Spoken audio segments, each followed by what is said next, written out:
Hey YouTube, it's Chris, K2CJB with K2CJB Radio. Welcome back to the channel. Today we're going to take a look at a very popular type of mobile HF antenna, and that's known as the ham stick. And what a ham stick is a monoband HF antenna designed for mobile applications.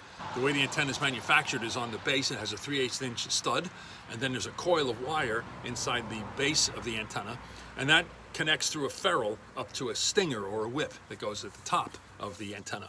These are clearly compromised antenna, as most mobile antennas are, but these are clearly a compromised antenna, meaning that you're not going to get any kind of gain out of them. They're not going to perform like a 4-element beam up on your roof. It's a compromised vertical antenna. It's got a coil of wire and a stinger on the top. That's it. What typically happens with these, though, is when you install them, don't ask me how I know this, I just know from experience. When you put the antenna on the base, when you tighten it up, the tendency is going to be to grab the big coil on the bottom. But when you twist that, the way the antenna is manufactured, there's a wire that's soldered to that stud at the base of the antenna. That solder connection fails.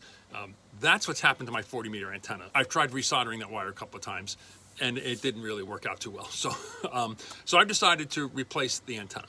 Now, these antennas are manufactured by MFJ. They're manufactured by a company named Shark, which are the antennas that I have on my truck right now. But I was at a ham fest not too long ago, and I picked up one that's actually got the name brand of it, of Quicksilver Radio. They're the folks down in Meriden, Connecticut. So we're going to go ahead and install that on the truck today. One of the things you need when you do install one of these is an antenna analyzer. You don't want to rely on the SWR meter in your radio, because if that SWR is really way out of kilter, you're putting your finals at risk.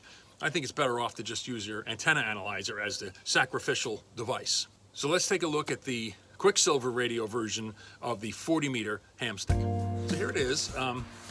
This is the way it comes packaged, and you can see that the base coil is in this long black section, and then there's a stinger that's also inside this package, the whip.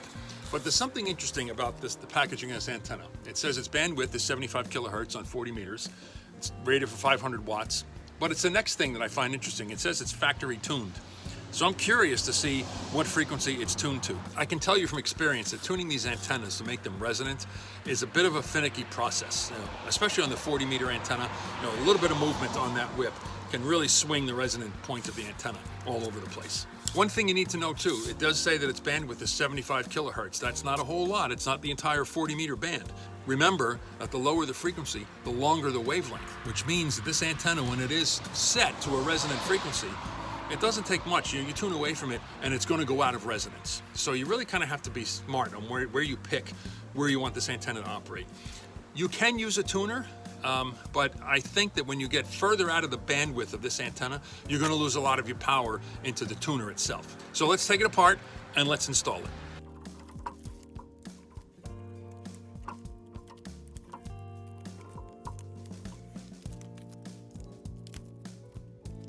When you get the package open, a couple of things to watch out for. There is an Allen key you can easily lose. Don't drop that. You get the stinger.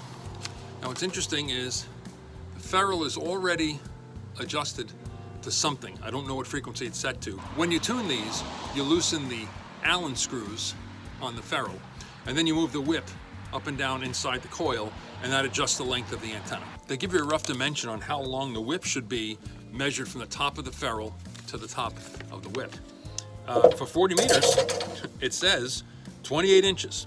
So I didn't measure this, but if it says factory aligned and factory tuned, I'm going to assume it's set for 28 inches. This is the base of the antenna. You can see that there's a coil of wire underneath all of this coating that's on it. 3/8 inch stud, and this threads into the antenna mount on the truck or the vehicle. The whip, the stinger, simply threads into the top of the base unit. Hand snug. Now this, again, I can't stress this enough.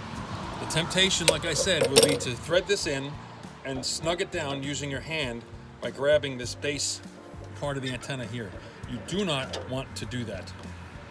So bring it down so it's tight by hand. Then take a pair of pliers, and I mean delicately do this. At the very base, this is where the stud is. Just give it a little, and that's it. That's all it needs to keep it tight. Here's where we are at. First pass, we're at 6.8, 6.89, 6.89 megahertz. So we're out of the 40 meter band. And we're at about 2 to 1 is where she seems to be resonant. So we're going to adjust the stinger a little bit and see if we can bring things in.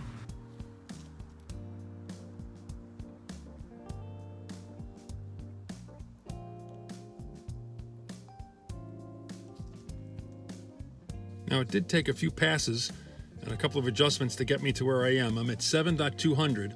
The thing that concerns me is that the best SWR I can get on this antenna is about 2 to 1.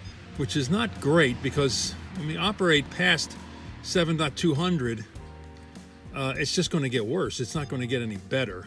I'm not crazy about that. You know what? Let's see how it performs. Let's put the radio on and see what happens. The 7100 has a built-in antenna analyzer, so we can take a look at the SWR that way. And we hit the play button. Then we just key the mic a few times and we'll see. So this is showing the same thing. This is showing about 2 to 1 at 7.200. That looks like the best we can get it. So take a look at that. I've got it down to 1 to 1.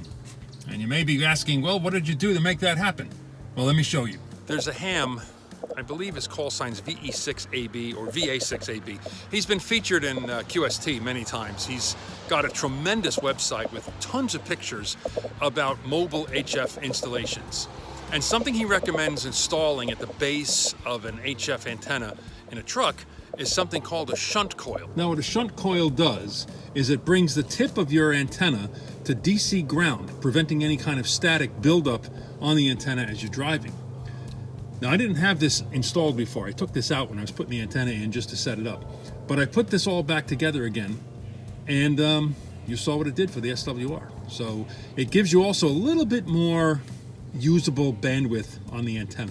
Now all that coil is, it's like 13 turns of 14 gauge wire, and you saw I just kind of soldered it together. And you can also say I leave it out in the elements. In the wintertime I'll make sure I brush all the snow off of it, but I've had that coil on these antennas for a number of years, and that seems to do the trick. So let's hop on the radio and see if we can make a contact.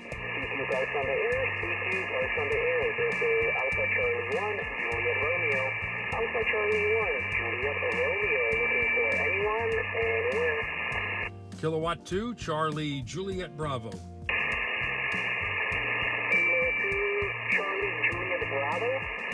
Roger, roger. Kilowatt 2, Charlie Juliet Bravo. We're Mobile, and you're 5'8" into Connecticut. Charlie Tango. I heard a 5'8", but Mr. State, you are 5'2", 52 into Park. 8399 in Massachusetts. Roger, roger. I copy the report. You're 5'8" into Charlie Tango, Connecticut. Charlie Tango, we're Mobile. QSL? The band is up and down.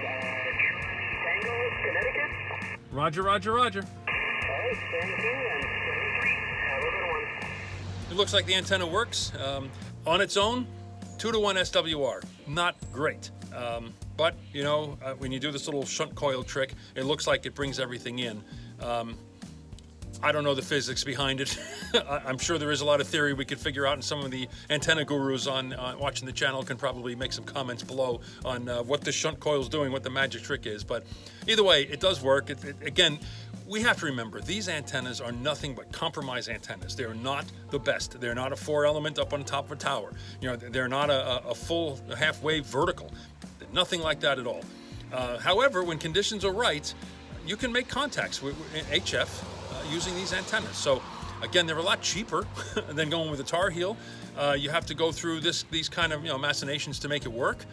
But when they do, they work okay.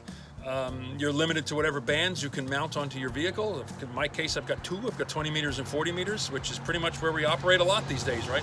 Hey, I hope this video was informative at least. Helps you with something, maybe make a decision on whether to go, what kind of antenna you may want to use for HF, or even how to set one of these ham sticks up.